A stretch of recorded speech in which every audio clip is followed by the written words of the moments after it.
ভোলায় বীরশ্রেষ্ঠ মোস্তফা কামাল বাস টার্মিনালে সিএনজি রাখাকে কেন্দ্র করে বাস মালিক সমিতি ও সিএনজি শ্রমিকদের মধ্যে চলছে দফায় দফায় সংঘর্ষ। সর্বশেষ পরিস্থিতি জানিয়েছেন ভোলা প্রতিনিধি মোহাম্মদ মঞ্জুর আলম। জি ধন্যবাদ আপনাকে।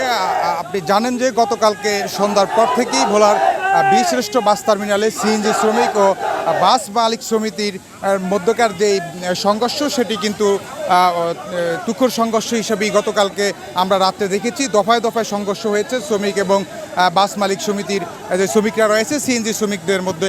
আজকে সকাল থেকেই কিন্তু সিএনজি এবং বাস শ্রমিকদের ভিতরে দ্বিতীয়বারের মতো কিন্তু এই সংঘর্ষটি শুরু হয়েছে। এর ক্ষেত্রে আমরা দেখেছি বেশ কয়েকটি সিএনজিতে কিন্তু তারা আগুন দিয়েছেন বাস শ্রমিকের পক্ষ থেকে এবং তারা লাঠি সোটা ইট পাক্কেল নিয়েও কিন্তু সংঘর্ষ বাঁধার পর থেকেই এখন পর্যন্ত ভোলার অভ্যন্তরীণ রোডে বাস চলাচল বন্ধ রেখেছেন বাস মালিক সমিতির পক্ষ থেকে। অন্যদিকে কিন্তু সিএনজি তো বন্ধ রয়েছেন সিএনজি চালকরা। জেলা জুড়েই কিন্তু ব্যাপক যাত্রীদের যেই ভোগান্তি সেই ভোগান্তি কিন্তু জেলা জুড়ে আমরা ইতিমধ্যেই দেখতে পেয়েছি। যদিও বাস মালিক সমিতির পক্ষ থেকে তাদের নেতাকর্মীরা দাবি করেছেন এই মোস্তফা কামাল বাস টার্মিনালটি পৌরসভা থেকেই কিন্তু তারা প্রায় অনেক বছর ধরেই লিস্ট নিয়ে রয়েছেন।